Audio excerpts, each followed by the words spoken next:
We were studying the book Light on the Path. Today, we are going to study an essay on karma by Venetian master.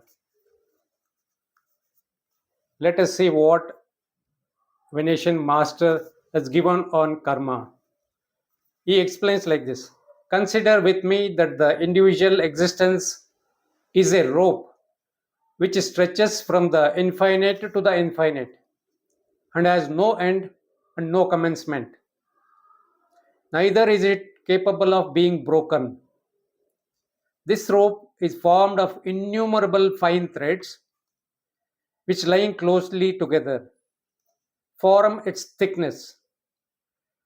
These threads are colorless or perfect in their qualities of straightness, strength, and levelness.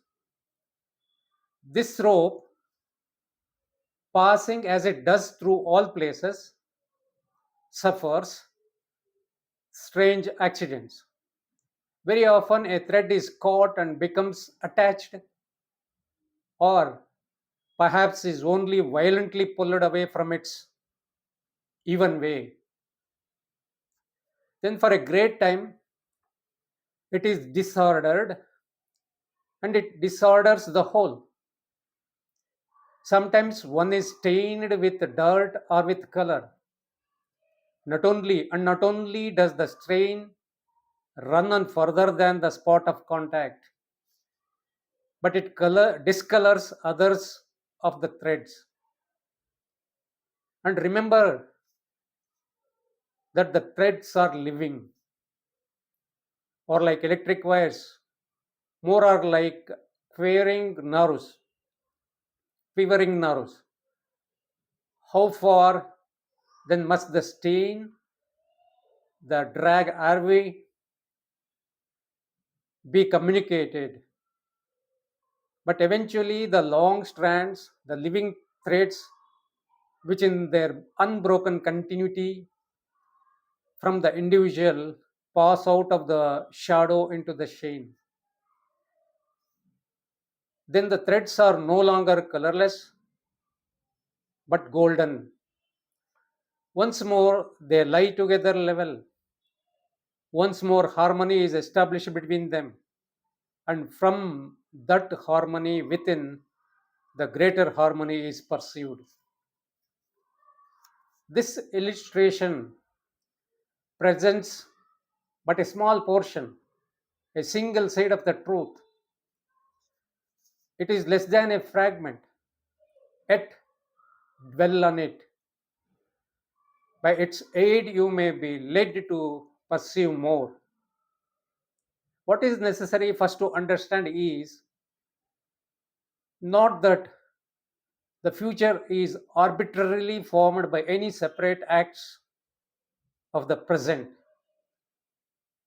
but that the whole of the future is in unbroken continuity with the past, as the present is with the past. On one plane, from one point of view, the illustration of the rope is correct. It is said that a little attention to occultism produces great karmic results. That is because it is impossible to give any attention to occultism without making a definite choice between what are familiarly called good and evil. The first step in occultism brings the student to the tree of knowledge. He must pluck and eat. He must choose. No longer is he capable of the indecision of ignorance. He goes on either on the good or on the evil path, and to step definitely and knowingly even, but one step on either side and either path produces great karmic results. The mass of men walk waveringly, uncertain as to the goal, they aim at. Their standard of life is indefinite. Consequently, their karma operates in a confused manner. But when once the threshold of knowledge is reached, the confusion begins to lessen, and consequently, the karmic results increase enormously because all are acting in the same direction on all the different planes. For the occultist cannot be hard hearted,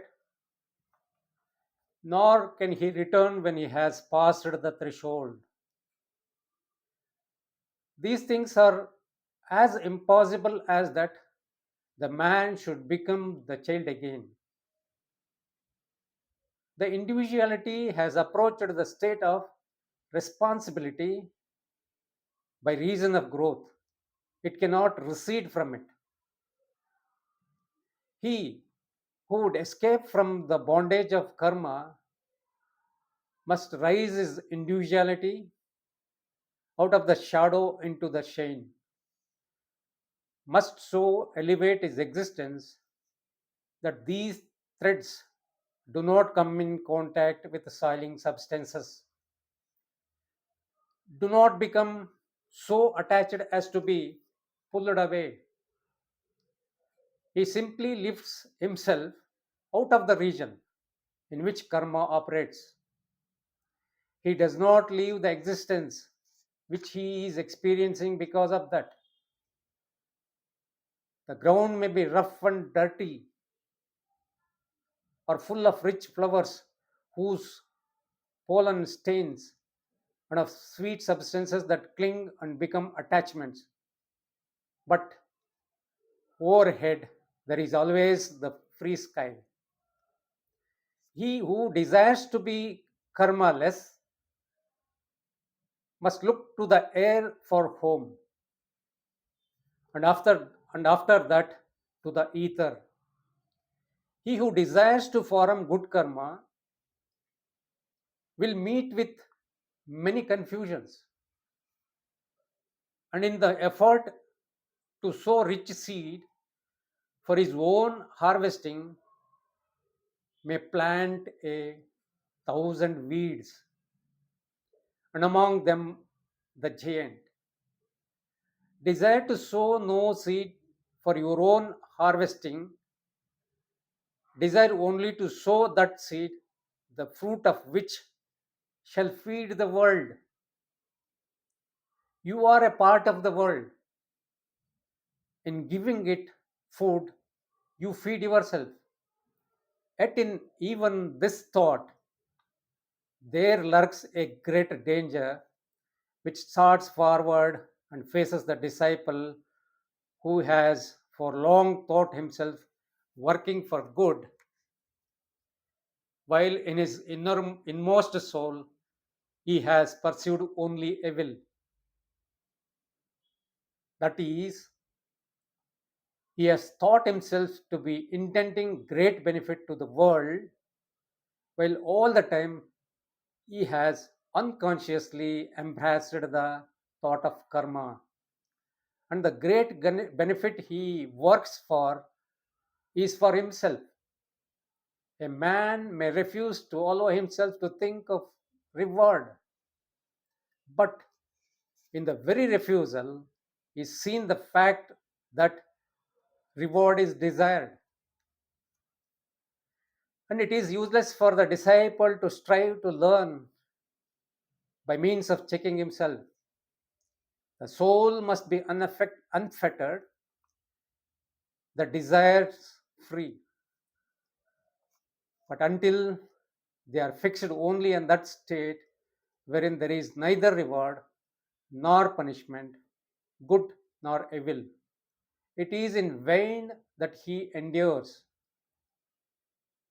He may seem to make great progress, but someday he will come face to face with his own soul and will recognize that when he came to the tree of knowledge, he chose the bitter fruit and not the sweet. And then the whale will fall utterly, and he will give up his freedom and become a slave of desire. Therefore, be warned, you who are but turning towards the life of occultism. Learn now that there is no cure for desire, no cure for the love of reward, no cure for the misery of longing, save in the fixing of the sight and hearing upon that which is invisible and soundless. Begin even now to practice it, and so 1,000 serpents will be kept from your path. Live in the eternal. The operations of the actual laws of karma are not to be studied until the disciple has reached the point at which they no longer affect himself.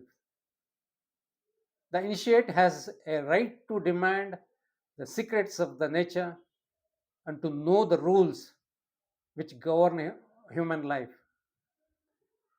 He obtains this right by having escaped from the limits of nature and by having freed himself from the rules which govern human life. He has become a recognized portion of the divine element and is no longer affected by that which is temporary. He then obtains the knowledge of the laws which govern temporary conditions. Therefore, he, therefore, you who desire to understand the laws of karma, attempt first to free yourself from these laws. And this can only be done by fixing your attention on that which is unaffected by these laws.